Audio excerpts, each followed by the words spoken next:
everything that you want is on the other side of fear. And I remember hearing that and carrying that with me. Every time I would start to get afraid, I would say that to myself, everything you want's on the other side of this feeling. Everything you want's on the other side of this feeling. And that works for some fears, and some fears are more resistant. Some fears are stronger, they're more deeply rooted. They break us, keep us from reaching that point of rootedness, being able to be rooted in who we really are.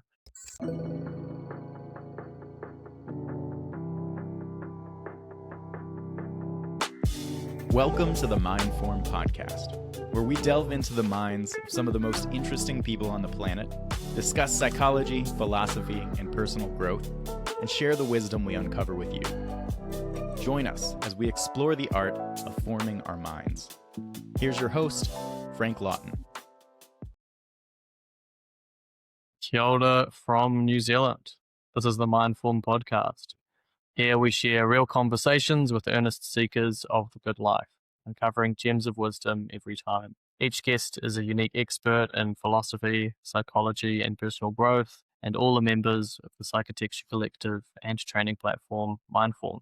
This week, I'm privileged to be speaking with Michael MaeRhys. He's a neurodivergent therapist and psychotect, learning how people grow, repair, and remake themselves. His work blends psychology, philosophy, and neuroscience and lived experience to help people return to the deeper truth of who they are becoming.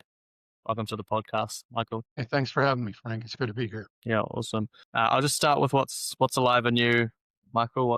How are you feeling? What are you thinking about these days? Yeah, I'm excited to be here. I think it's a really uh, interesting step in personal growth to be here with you on a podcast and talking about how I think and things that are important to me and hopefully to other people. I'm nervous. It's the first time on a podcast, and I do believe that if we name something, it has less power over us. So I'll just name that and own it. A Thanks. little nervous, but That's cool. excited to be here. Stick that. Yeah, awesome. Okay, well, maybe we just start a bit about you. So, maybe you could just tell me a little bit about your work as like a therapist, because we've talked a few times, but I've gotten a sense that you do that sort of work. But what kind of who's your clientele, and what are you trying to achieve for people in that work? Well, I'm finishing up my first 3,000 hours of therapy, which is supervision. It's kind of baby therapist time where we're really learning, exploring orientations, defining who we are as therapists, coming to the realization that the orientations don't really matter, and trying to figure out what kind of clients we want to work with. And I'm finding that I really like to work with clients who are in a space where they're willing to go into depth, um, depth psychology, and really get deep into what they're not, what they can feel, but maybe aren't listening to. Something that's Right. resonating in them, almost like a whisper, and we kind of ignore it, but they know it's there, and they're a little afraid to work with it, but they're also curious. And I find that I really like working with those clients because I think they're at a threshold that's really important for their becoming. And so I really enjoy working with those. I also work with clients around anger issues. That was one of my earliest kind of niches that I worked with, and it was because I, for a long time, had a lot of anger issues. Um, and I'm looking towards working with neurodivergent, mostly ADHD clients, um, because I also have ADHD. So it kind of resonates for me to help others with that. Same.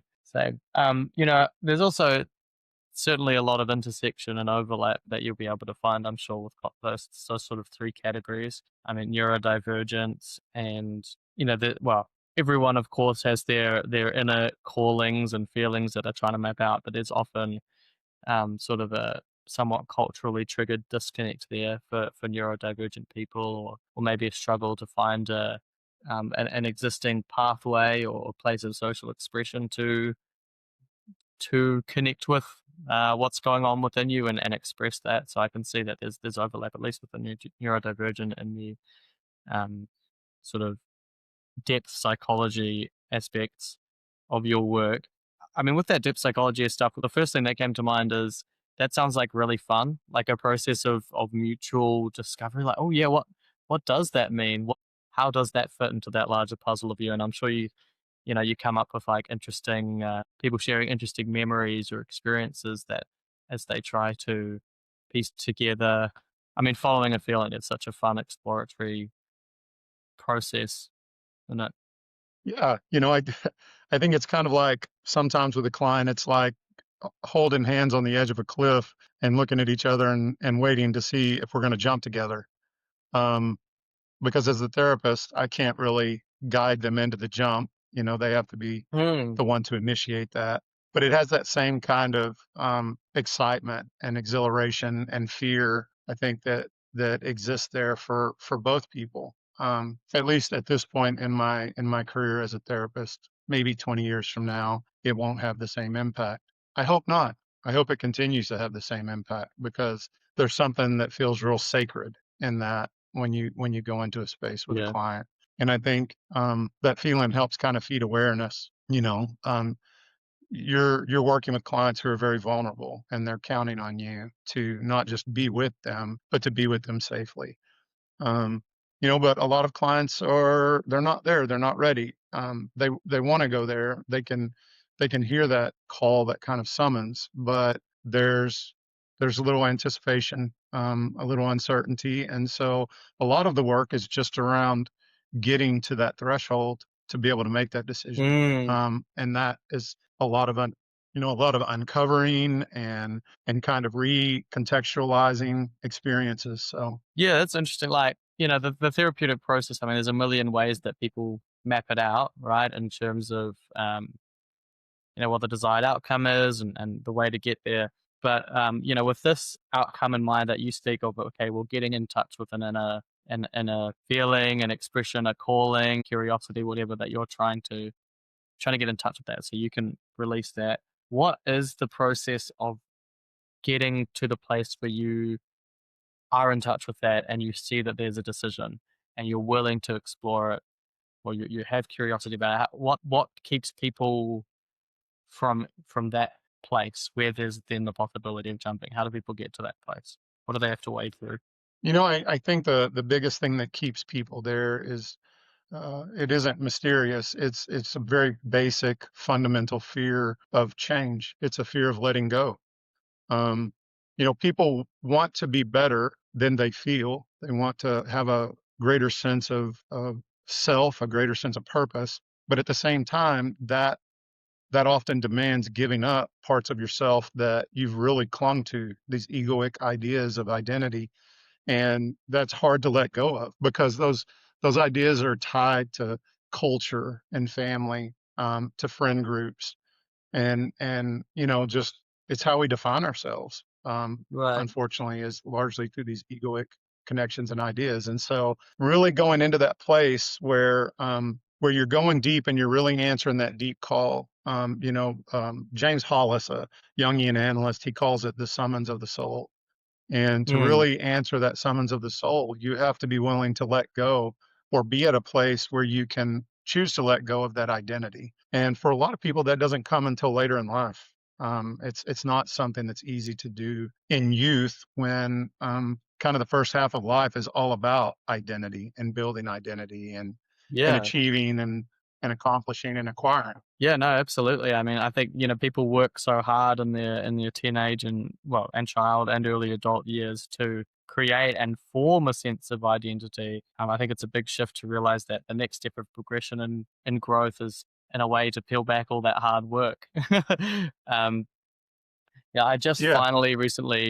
I finally got around to reading The Alchemist, which I hadn't in a while, and Mm, the summons of the soul, and I know Jung gave a lot of weight to this aspect of, I guess, the spiritual self and of the path, right? What are these summons and how do I follow them? Yeah, great book by the way, The Alchemist. But I just I I kind of it was the first time I'd seen really explicated. I've been on a spiritual journey, a journey of that aspect of life. I was initially very much into the personal growth and the personal development, and you hear things about that. What's your calling and what's your passion? But it's this commercialized kind of context of that, or consumerified, where people, your calling is a specific job, or for me, it was just assuming that my calling was one of these kind of socially prescribed things like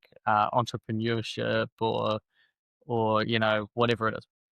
And realizing that that's a really subtle, invisible thing. But also, now that I've shifted to the more spiritual side of self exploration in the Christian faith, which is where I'm mainly exploring that at the moment, and Buddhism as well, that aspect of it, like, what am I inner, like, what's this inner part of myself being called to do? What's this kind of divine dissatisfaction, this divine curiosity that I have? That's not really spoken of as part of the picture. And just reading The Alchemist recently, I was like, really encountered the immediate, I mean, if you've, the experience of reading that book it is very impactful. Just the immediate realness and apparentness of, oh, that is seriously important to what it means to be alive, and who I am. But this is the first time I'd really seen that articulated, I suppose, as a meaningful and necessary spiritual path. What is my summons of the soul? I love that phraseology. Yeah, I love that you mentioned The Alchemist because it's probably one of my favorite books. I've read The Alchemist. It's been probably 4 years since I've read it, but for about 5 years, I think I read it 7 times in 5 years. And Mm, it was probably one of the most fundamental books in terms of finally hearing my own soul, the summons of my own soul.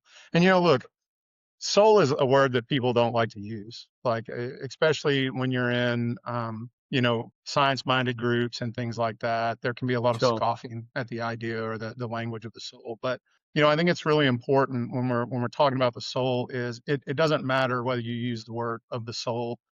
What you're really talking about is a deeper orientation of life, right? So it's that part of us that wants something. It wants us to learn, to want something greater, right? And to ask us to grow larger than we are. And so whether, somebody calls it the soul or the self, or I also, kind of call it or tie it in with pro heresies. Uh, it doesn't really matter. The language can change. You can call it whatever you want, but it is a deeper summons. And you mentioned like all the things that we do and the things that we try to acquire, and even like the personal growth and development and stuff like that. A lot of times that can be kind of an act of avoidance towards that summons. Like we can hear this something calling us, something begging us to live a larger life, and get wrapped up in the idea that we need to do all these things, and we need to learn all these things and kind of become all these things in order to get there. And really all we need to do is be still and be silent and listen to what's being told to us. Yeah. Okay. And all right. Well, I there's clearly a personal dimension to this story, and the passion you have for this. I guess this pathway of growth, or this end game in growth. So what's your story there? What was the summons of your soul that you were avoiding, um that you're starting to listen to? Can you Man, articulate it? um, it's not a glamorous story, right? There's nothing glamorous or particularly heroic Nah. about it. I think I was born into the yeah, I think I was born into the world, like a lot of people, in less than ideal circumstances, and spent a lot of time kind of navigating life, um, without all the internal and external resources that I needed to be okay. And I spent decades of my life, the whole first half of my life, on subconscious autopilot. I'm living life, and I'm making decisions from these kind of what I call old ghosts and inherited patterns, and yeah, just like unregulated nervous system that it made more decisions for me than my conscious did. And it kind of carried me into a very long season of self-doubt and distrust and disconnection from my deeper self. And one so long that even though I feel like I'm not deep in that season anymore, we just had the growth acceleration challenge in the Mindform community, and I'm still working on some of the things that were lost in those early decades of life. And reconnecting to them. So it's, it's a constant ongoing thing. And I lived like this until I guess I was in my 40s. When I was young, I started to go to college, and my family discouraged me. I come from one of those families. It's like you should work and you should work hard, take care of your Mm. family, and make that the priority. And so I dropped out of college. And interestingly enough, when I dropped out at 26, I was in school to be a therapist, and so I dropped out, worked a life of construction, labor, and jack of all trades, doing all kinds of crazy things. And I guess around 40. Um, I'd gotten into a relationship. It was a healthy relationship, and let me rephrase that. It was a safe and secure relationship, and it was probably one of the first safe and secure relationships I'd been in. And that gave me the space to kind of start exploring life and the world again. I went back to college for a couple of years, learned some stuff, lost myself again, and then yeah, a few years later, I heard it. I heard the summons. I heard the voice say, "There's more to life than this. There's more. You have more to offer than this. This is small, and you need to work on being bigger." And it was scary. I mean, even now when I say it, I can still kind of feel like that same fear that was there. I can still remember that. I can Yeah, still I felt feel like it I to heard say it in your that, to voice for say, a moment. I'm bigger than I'm allowing myself to be. Yeah. Yeah. There's a hesitation. There's a stutter. And I'm certainly still living a life where I'm still trying to step into that life that I really want to live, step into that greater summons, that living larger, ever larger, you know? So it's an ongoing thing. Yeah, um, yeah, I know before we started our call and we were talking about things that we'd like to talk about over that form, you mentioned sort of mapping out virtues and what I guess what are the ways that different virtues interact and how can they or do they interact to lead you to something like flourishing or being able to be rooted in yourself and unleash that and sometimes I think that the greatest like meta virtue of all of them is courage, right? Which is this ability to, um, the feel the fear and do it anyway, as one way to phrase it. And it's certainly not as the lack of fear, but it's all these issues we have and all these things that come up, all these barriers. Fear is one word that at least somewhat accurately describes all of it. Whether you're wanting to be more present, part of what's stopping you is fear. Whether you're wanting to, explore things about yourself you hadn't known before, so part of what's stopping you is fear. Like fear articulates it so well, and but I think a lot of these fears make sense. I used to, I understand this phraseology, especially as someone who kind of like entered the there was always a Buddhist dimension for me as I was exploring reading and various things around personal development. I was often looking at Buddhist work or Buddhist inspired work around that. This idea comes up all the time, reaching a new level of growth or discovering who you really are or transcending yourself or however that's articulated. There's this aspect of being free from the ego, right? Like you need to kind of Mhm. be putting aside your sense of identity and stuff. And I always understood that sort of up until reading The Alchemist actually as it's kind of this abstract thing of like, oh yeah, like don't be proud or don't sort of feel this need to constantly be legitimizing yourself to yourself or to other people. But I think there's you know a deeper and broader implication there to sacrificing who you know yourself to be and sacrificing your ego to explore yourself. I mean, who you know yourself to be is tied up in every aspect of your life, right? Your daily rhythms that you know how to do, and the people that you know Yeah. how to be in relationship with, and the goals that you know how to pursue, and the strategies that you know for overcoming obstacles or whatever, whether however well they work or not, at least you know them, right? And you know how they play out. Um, and the redefine, like when you do get in touch with something that within yourself, or maybe the sense is that you're being called from outside yourself, but when you get in touch with a calling that's real enough, that's like, oh, okay, I could pursue that. There's a reason to pursue that. The sacrifice that comes is actually there's uncertainty in all of those domains. I don't know what my daily life is going to look like, and how are Hmm. all the people that I have familiar relationships with, how those relationships going to change as they respond to the way I change my daily life. And there's just so much uncertainty. I guess my question for you with that, and whether for yourself or with people that you've been in conversation with, how do you work through that fear, all those legitimate uncertainties? How do you, yeah, how do you get people to work with that and still, I guess, find some degree of capacity to take that step in faith? Because I would imagine you would say, it's worth it to follow that summons. I think it's interesting because I think the same way that we build our identity, our egoic identity, right? It's like Frankenstein's monster, right? Maybe it's not a monster, but my point is that we build it from all these different connections and ideas and bits and parts and pieces. Like, there's parts of our parents and then there's parts of our friends. Maybe you've heard the phrase before, like if you want to know somebody, what someone's like, look at the 5 people they spend all their time with, Yeah, right? You're yeah, going to yeah, see parts of those people in that person. And so this idea, a lot of people they think that their authentic self, the who they really are, so to speak, is this idea that they have. But really, that's that egoic identity. That's that identity that's been built to connect with people, to avoid yeah, that tribal fear of being cast out of the herd, and being alone. And so I think we build our courage. We find our courage and our path in the same way.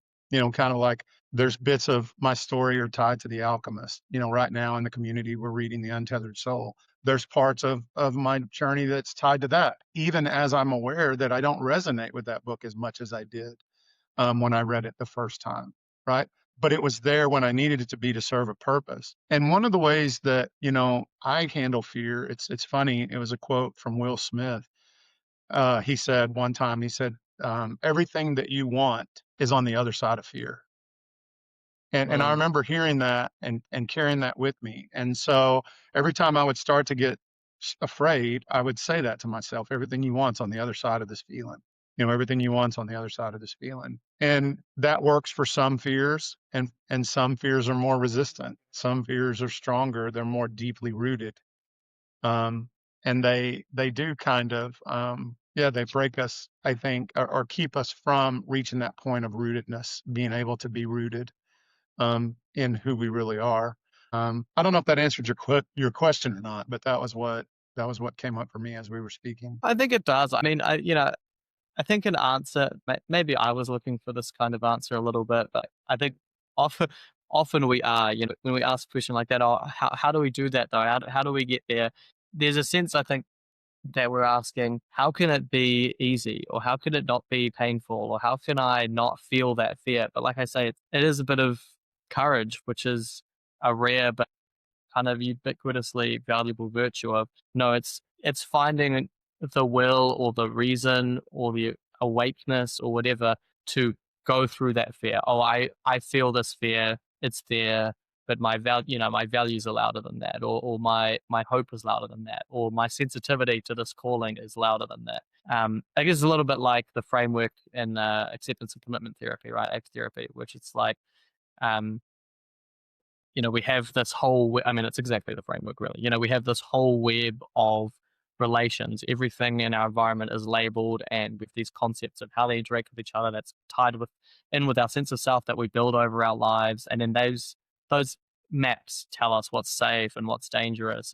And through those maps, we build sometimes self-destructive or inauthentic habits and patterns and ways of thinking. And the process of acceptance and commitment therapy is to see all of those labels, see the signals they send you. This is dangerous. This is bad. You need this. You don't need this. See those signals that you're getting sent by this map that's been built in a somewhat arbitrary way over your life. Accept that. Okay, I'm getting these signals. And then while seeing and accepting that, asking the question, what do I really, really value? What's really, really important to me? And just making that commitment alongside, okay, I'm hearing this. And, with that considered a little bit, with those signals I'm getting sent from my thoughts and whatever considered, heard a little bit, I'm deciding what's important to me and I'm moving forward with that. And, Yeah, I think there's a level of bravery and a level of awareness. Mindfulness is really important in ACT therapy. That takes a bit of something to access. Maybe it's the right kind of relationship. Maybe you meet somebody who finally lets you see yourself a little bit clearer or gives you that sense of safety and space. Maybe it's a therapeutic relationship. Maybe it's desperation. Maybe you read the right book. Um, but it's not a place that it's not a mode that is our automatic mode, is it? Yeah. Well, I think sometimes it's bravery, and sometimes it's unmanageable discomfort. A lot of Mm, times with clients, what I'm dealing with is clients coming in and they don't like something, but they don't not like it enough to do something about it, right? To mm, really get in there and make a interesting. change. And so I have to tell them, right, until the discomfort of doing something different, becomes less than the discomfort that you're experiencing in this situation, whether it's a relationship.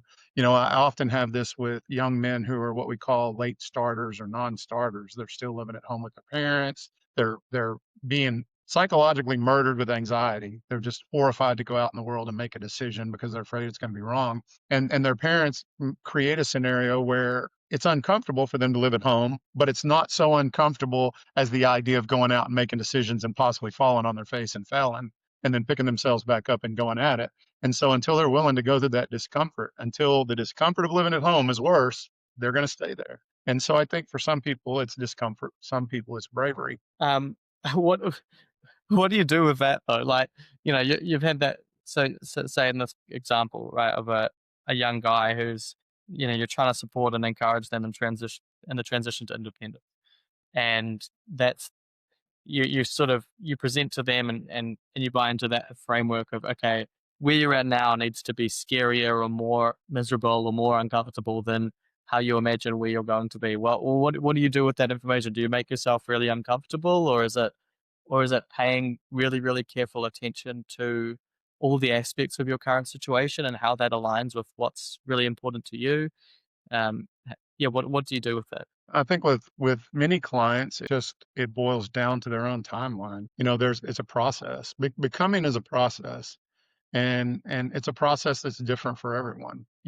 As a society, America has an idea about when kids are supposed to move out. But then you go to other countries, kids move out at like 18, 19, 20 in America prior to the economic issues that we're having now. But other countries, it's stay at home until 30, you know, in their mid 20s, 30s, mid 30s. And so I think that that whole idea of becoming, whether it's becoming an adult, becoming an individuated human being, you can't, as a therapist, it's important for the clients to always have agency unless they're a threat to themselves, and in which case then you have to do something about that. But I just had a client recently, that I had to discharge because we had worked together a long time. We had had a lot of progress in emotional capacities, building emotional resilience, strengthening emotional intelligence, learning to set boundaries. But at the end of the day, it was more uncomfortable to stay at home and, you know, do what he does, what his parents lets him do, than to try to go out in the world and go through the process of individuation. You can't do anything with that. That's their process and they have to work through it. And so Right. you hope that the seeds you planted take root and that over time they'll use some of that information and the lived experience that they have from then on and get there. Yeah. I suppose that the variability, uniqueness, indefinability of each of us, I think, is part of why this listening to your inner calling and leading from that place is such a rare and uncommon approach, right? Because it takes how long it takes. For one, we like. I mean, yeah, I think maybe it's a American thing to some degree, or a Western society thing, or a modern society thing. But we have these ideas of like, okay, this is the order, this is the sequence of a life. I think probably all cultures have had that, but perhaps just different ideas of it.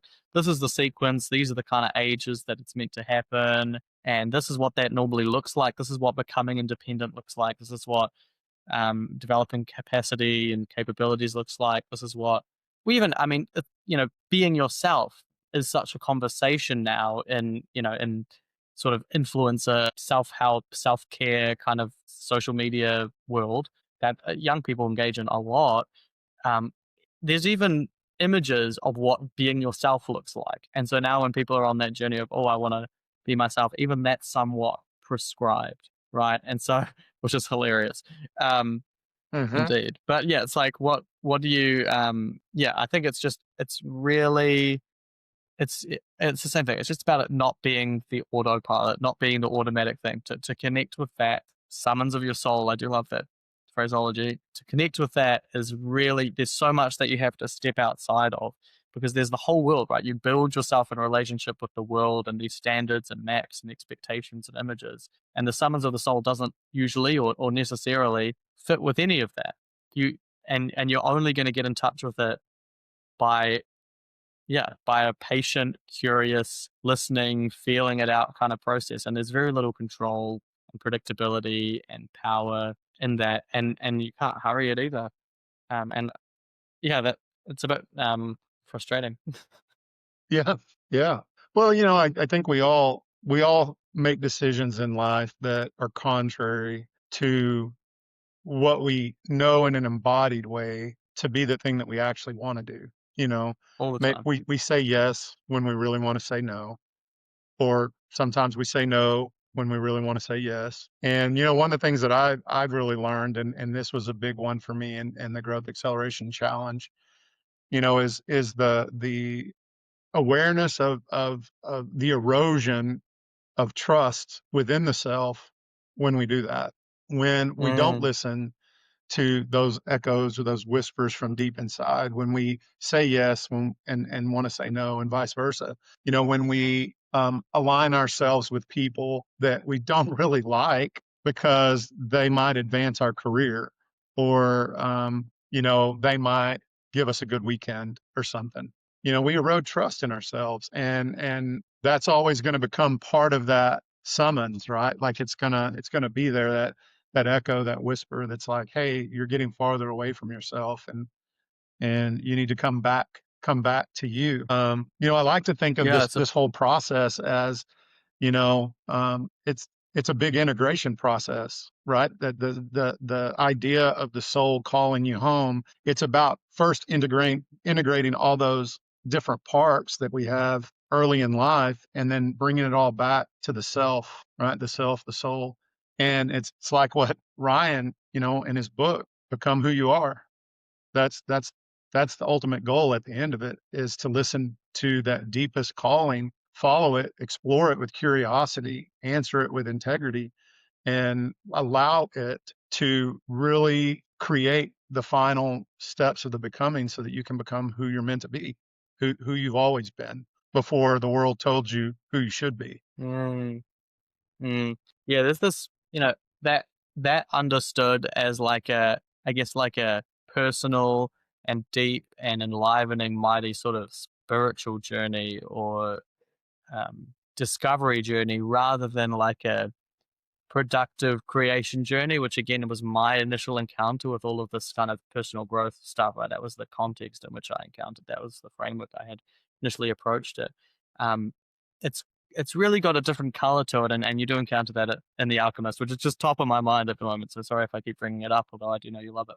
But there's that.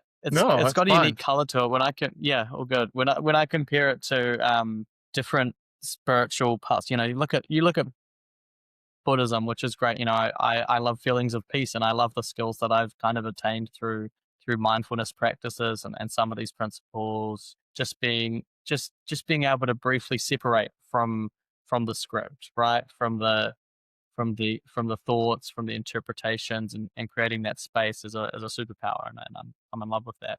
And then the spiritual path that I'm on with Christianity, which is like I guess sensing that there's a truth, a grounding, and a realness to love in the universe, like love as a force you can relate to, and wisdom as a thing that's yeah, kind of having, I guess one of these, Buddhism is like, okay, can I escape the agony of a broken self? And then Christianity is like, can I find secure attachment? right? Which, so many of our issues come from insecure attachment and growing up. I read this great article once that was like, said that spirituality is secure attachment with reality. It was very interesting. Maybe I'll send it to you if you're curious. Um, but yeah, I just loved that framework. But this is different. This, the Alchemist, this, Jungian, become who you are, follow a calling approach to spiritual discovery has a really different flavor to it, where it's maybe a little bit less about escaping the brokenness through a secure attachment or through detachment.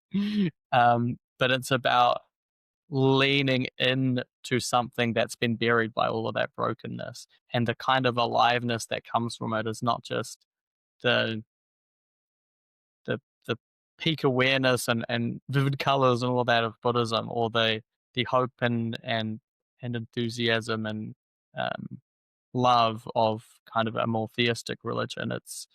It's like meaning in the heaviest sense of it. It's meaning and adventure, and the sense that I am a living animal who's doing it, who's not waiting, who's not trying to survive, who's not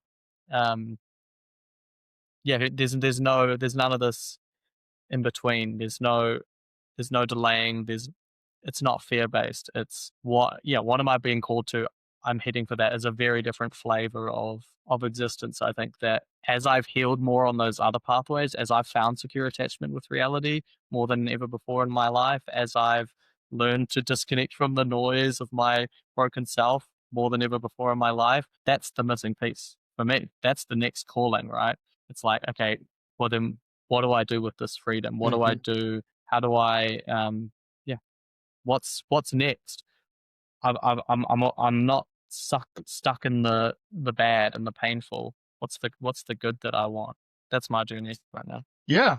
Yeah, there was a lot there that you said, and Sorry. I do think it Yeah. is, that is that is the ultimate. I think that's the ultimate kind of, the becoming is about meaning, right? It's about finding the ultimate meaning um, for you. And of course, like you've mentioned your Christian journey, and I have spiritual beliefs too. They're more aligned with Kabbalistic Judaism, but they're very Interesting. similar. That we're here to have a very specific experience, and I've tried to embrace that. And what I'm learning, what I'm realizing as a human but also as a therapist, is we do a lot of things, well, and don't get me wrong, all these things are good, coping mechanisms, learning how to deal with trauma, cognitive behavioral therapy, all of these things are great for helping us manage our Mm, experience. Right, but that's really what it is. It's management tools. yeah. They're coping mechanisms. They're coping tools, right? And at the end of the day, if there's a deeper purpose inside you, if there's a deeper calling, none of those things are going to resolve or answer that Nah. call. There's They're no not going to substitute for silence that. it.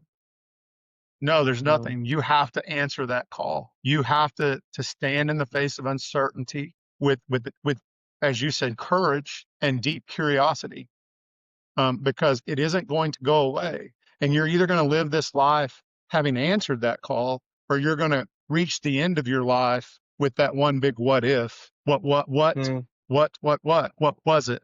What did it want? What if I'd answered it? What would have happened? yeah. Right.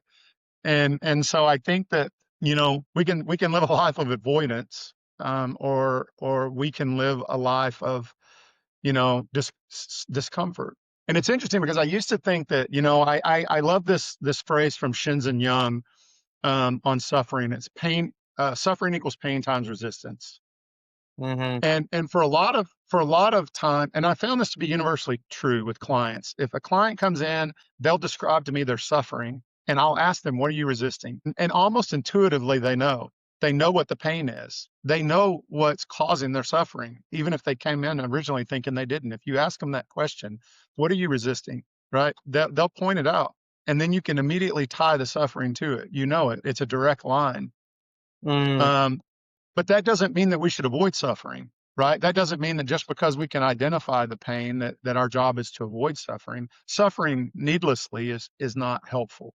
But suffering is part of that summons of the soul. It's part of the evolution of becoming. We have to suffer a little bit.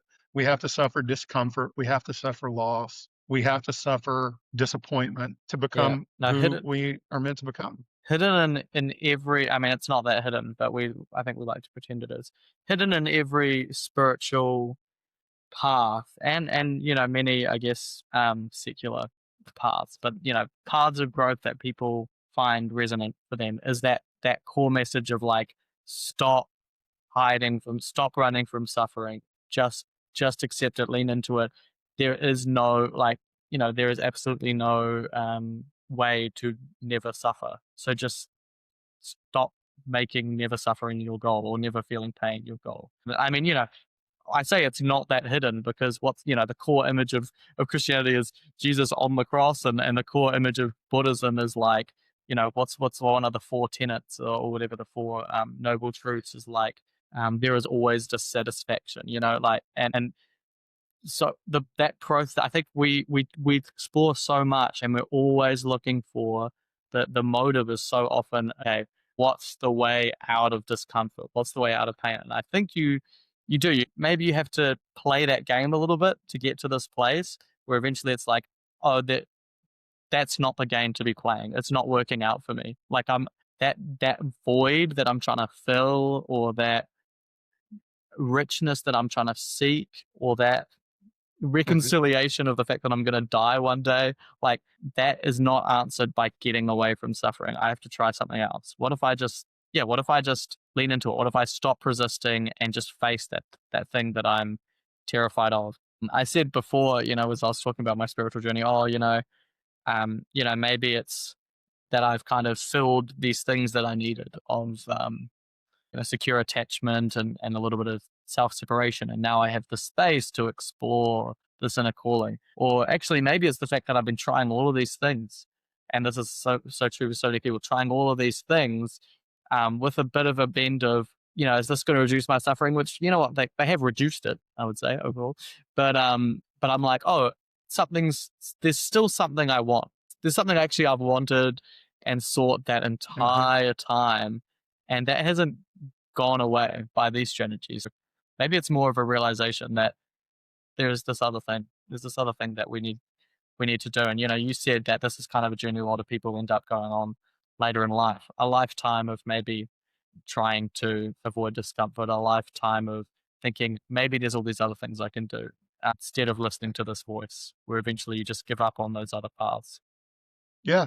Yeah, well, I think we have to go on that journey. It's crazy. From a very early Mm. age, we take the mind that we're gonna reinvent the wheel. We're teenagers and, uh, adolescents, and we have adults around us telling us all the things we should probably avoid or whatever, and we're like, "Yeah, it's not the same for me. I'll figure it out, right? I'm gonna do it on my own." And we're like totally reinventing the wheel. And so I think the first half of life is kind of that process of us reinventing the wheel in our own image, our own ideas.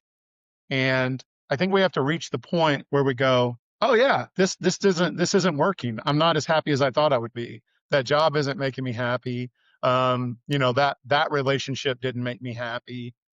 My car isn't making me happy." And so, I think that we have to listen and start looking and asking what's not working, and maybe even why isn't it working. And that's kind of where I got, was just like, it's not working. Nothing's working. I'm doing all the things that everybody said I should do, um, Mm. but it's still not working. I'm still not happy.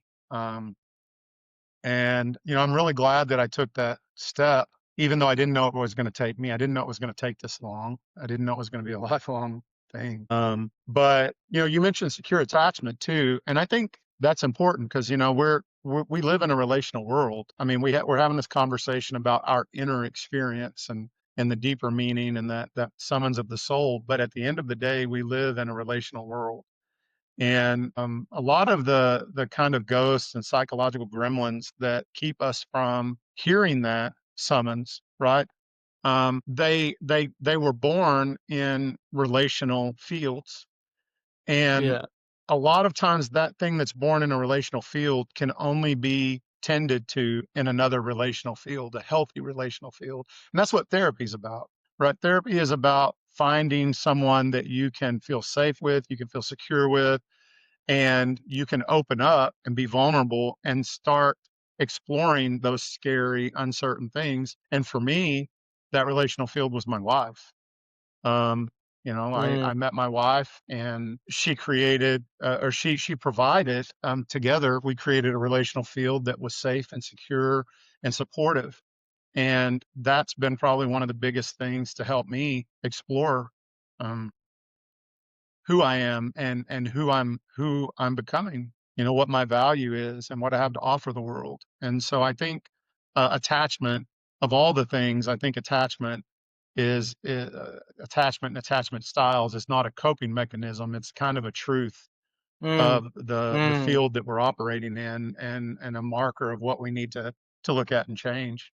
Yeah, I'm constantly, especially as a father of currently a 6 month old and a just over 3 year old, I'm like, I think in psychology, like, popular psychology and psychology research, there's this ever growing conversation of, oh, we really are so relational beings. The importance of attachment and the importance of community is a big conversation at the moment. But I'm just constantly discovering that how central I thought that was. It's like, no, that is even more core and central and important to everything that I watch the way that my son is truly being built out of the interactions he has with the people around him in so many ways. I mean, there's something that's him, but how he figures out how to be that thing that's him in the world, that's just, it's like from the bottom up, it's built in relationship. The way he talks and processes information, and thus the way he thinks is built out of conversation and watching other people and how we co-process emotions or difficulties together in our relationship. And yeah, I just, man, I do think that that is just forever underappreciated. And I think that's another example of part of our seeking for control or escape from dissatisfaction or discomfort rather, or uncertainty, is that we don't want to acknowledge, I think, how much we need and depend on other people. And because there's something inherently uncomfortable and outside of our control about that, about like, okay, I can't just make this thing happen by myself because I want it. Like, maybe you can in certain contexts and whatever, and I always try to remind myself that in principle, you can do anything you set your mind to. You can do any action that any other person can do. But I think for me, certainly, it's been like an exercise in acceptance over time to discover that who I'm in relationship with is just has such a huge effect on everything that I am and everything that I'm capable of. So yeah, I completely agree. I guess that's what I'm trying to say. Yeah. Well, you had mentioned at the beginning of the call about, um, you know, in the growth challenge, I kind of started exploring values and virtues intentionally. Mm, And relational integrity was one of the virtues that I identified as being necessary for reaching a state of what, Aristotle and Epictetus called prohereses. And, prohereses is like this informed moral choice, right? That you're doing things from a place of discernment and knowing, mm, rather than from this wounded place. And, I've been playing around with like my own kind of definition of it. And right now I'm kind of settled on that prohereses is like when you stop negotiating with your past and you start choosing, your greater becoming, right? You're deliberately, consciously in alignment with what's most true for you. And I think that in order for us to have relational integrity, we have to have that, right? We have to work on the things that are important, because if we don't have proheresies, if we can't see past our own wounds, our own traumas, our own and intergenerational inherited beliefs and things like that, then we end up kind of misusing or abusing the relationships that we're in. One of the biggest things that brings people to therapy is what the mother or father did to them, or what the mother Yeah. and father imposed upon them because the mother and father didn't do it themselves, right? And so there's no real relational integrity there. There's no honesty or trust in that. And yeah, I think we have to find the ways to treat relationships with more autonomy, allowing relationships to grow and become what they are without trying to control them. And I think that's particularly important with our kids, and remembering that our kids came here for the same reason we did. They came here to have their own experience. They didn't come here to have ours. Mm, And that was a hard lesson for me as a parent, to mm. know that my kids did that. And the even harder lesson is having to go back and repair those relationships when you come to that understanding too late. Yeah, I think that, for me, I'm headed in the direction of exploring values and virtues, and how they work, and how they um, get us to the point of having that informed will and being able to kind of let go of, as I call them, the ghosts of the past and the psychological goblins, and being with, what's becoming. Yeah, there's a lot of there's a lot of values, or no, sorry, values, virtues or psychological skills that one can map onto that pathway. I mean, to me, presence is definitely mindfulness. Presence is really, really important there. Like that's been my Hmm. capacity. It started for me that just the very beginning, the spark of that journey for me was an LSD experience that I thought was just going to be a light laugh with a mate. But it was a bit more than that. I drew a map with Yeah. I went on a church. I don't know if I mentioned this on another call, but I went on a camp thing, like a spiritual divinity camp thing with my church a while ago. And we did this, my wife led this activity where you map your kind of sense of the terminology we use is like closeness to God. If you're on the vertical axis, and then time on a horizontal axis, and you kind of draw your wiggling line as how your sense of spiritual aliveness has shifted across your life. And mine was just this descent, and then this sharp turning point, and then an ascent for the rest of my life. And I realized that that turning point was my acid experience, which I had never known until I drew that map. But anyway, um, presence really important. Just the discovery that there are other ways of experiencing, and you can access those, and you can just stop and look around and encounter something new. Like that's really important to that process for me. I think the thing that in our culture is really, really missing for that discernment process, what's my calling, how can I get in touch with it, is this creating of space. I don't know if that's a virtue or not, but that sort of intentionality to, when we're just there's constantly just all of this information just coming in at us, and a lot of that's expectations, whatever, but we're keeping ourselves busy, we're keeping ourselves stimulated. Especially as an ADHD person, have to be so proactive about, especially as an ADHD person with two young kids and lots to do, going for a walk, or waking up early and just Hmm. journaling and or whatever, so that there's there's even the time and the sensitivity to ask myself, oh well, actually, what is like going on in me? What do I want? What do I value? What's important to me? Um, yeah, I don't think, we talk about this journey and we talk about this thing that's going on, but I think that goes on within everyone. But I think so many people, whenever is the mental space to even go through that process and have that conversation. Yeah. Yeah, I think for me that creating that space, like being, of course, you have to have the awareness of space, right? And so, Sure. yeah, you have to have self-awareness. You have to have discernment to know, hey, there's a need for space here.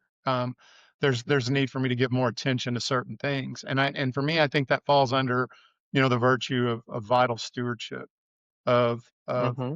you know, um, being mindful of your resources, being mindful of what's important, and being responsible um, about how you spend your time and how you spend your energy. And I think that's hard for us. Like you mentioned ADHD, and at the beginning, it was mentioned I'm a neurodivergent ADHD therapist, and ADHD, I would say, is solidly at the root of a lot of the rash and poor decisions that I've made in my life. And so I think Hmm. that we have to be aware, and we have to be mindful of that, of what we're working with and what we're moving with, and learn to navigate the world in a responsible way in the context of what we're working with neurobiologically. Yeah, absolutely. And I just noticed that we're sort of towards the end of our time.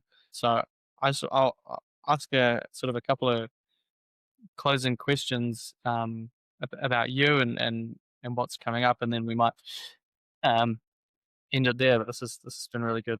So what are you exploring at at the moment? Like, Ronald, what's the new thing? What's the new discovery? As you're on this, this journey where your sort of North Star is total expression, total leaning into, total led by whatever that summons of the soul, that divine dissatisfaction, that authentic curiosity is. What are you kind of realizing at the moment about how to do that? Or what are you looking into, maybe, or creating at the moment about how to work with that? Yeah, I think what I'm learning the most right now is that process, the final shedding, the final kind of letting go. I still have egoic ideas. I still have, a lot of aspirations. And it's not to say that I'm tossing those aspirations away, but it is kind of like we were just talking about, making room for what's Mm, entering the picture, for what's asking to be included and involved. And there's this kind of deeper growing that's asking for space to do that. And so, I'm having to learn to let go of things, and say, I want this thing, and if it's for me, it'll happen, and I'll mm, work towards it. But I have to also know that it might not be the direction that's meant for me. That direction may change at some point, and being open to it, so that it's not such a disappointment and a blow if things were to change.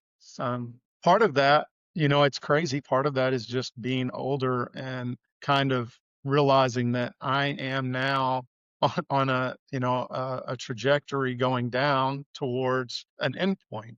And that endpoint might be in 20 years, it might be in 40 years. I don't have any idea, but being aware of that, and it kind of makes it really important. What am I going to do? That it increases that vital stewardship with my time. How am I going to use my time? Um, and to answer that, one of the things that I'm doing is looking at, I talked a little bit about the virtues. I'll call it the virtue ecology, and I'm, being honest, it's for me. It's a virtue ecology for me.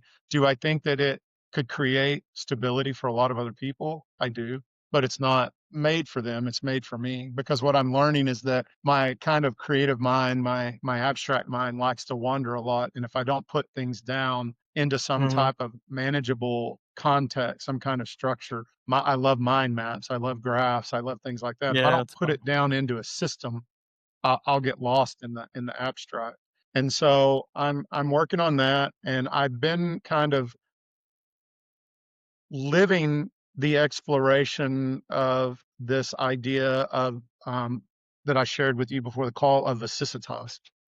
And Vicisitas is learning to live within a balanced state of change. It's being able to pivot when life throws these unexpected twists and turns of fate at us, and not collapse, right? To see them as opportunities for growth and Mm, strength, and to mine them for resilience and growth.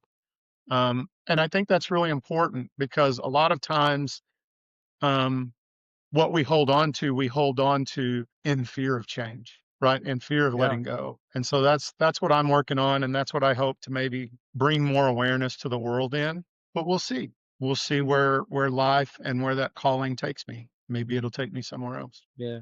No, I love that. I think once you get to the place where you're deciding, I'm on that journey, this calling is too loud to ignore.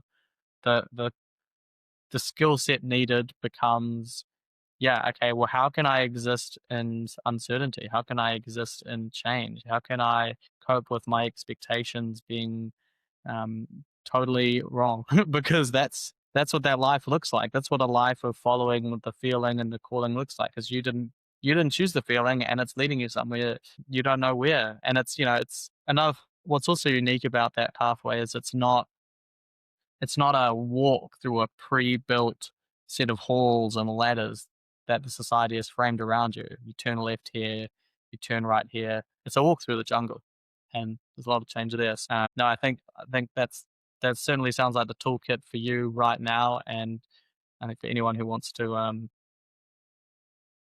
heed the call. Yeah, I'd say let's leave it there, Michael. Thank you so much for coming on the podcast. I really enjoyed this. And it's been a bit of a challenge to me as well. Just having finished that book, The Alchemist, which narratively articulates a lot of what we've been talking about. Like, oh, okay, yes, definitely there's been this piece Mhm. a little bit missing for me. There's been this calling, and I'm in a state of transition in my life right now. As you know, with our internet troubles we had before this call, I'm moving house, and my kids are getting older, and I'm thinking about, do I want more, and just this young man kind of state of life. It's like, yeah, what's the calling, and how much can I put that in these next directions that I'm constantly having to decide on what's next, where am I going? So, really perfect and timely conversation for me, Michael, and I'm sure for lots of people who listen. So I appreciate it. Well, I appreciate you having me, Frank. It was a good first call for me. So I appreciate the invitation. And yeah, I look forward to seeing you in the Mindform community. Yep, I'm sure I'll catch you on Upwelling next time. See you, Michael. Bye bye. See you. Thanks for listening to the Mindform podcast. I'm Ryan A. Bush, founder and author of Designing the Mind and creator of Mindform. Mindform is an exclusive community and training platform for sculpting your psychological software. Members get access to a group of like-minded psychotechs, including all of our guests on this podcast, gamified growth tools, events and retreats, and a collection of transformative programs for mental health and self-mastery. You can learn more and apply to join at mindform.io/podcast. I hope to see you inside.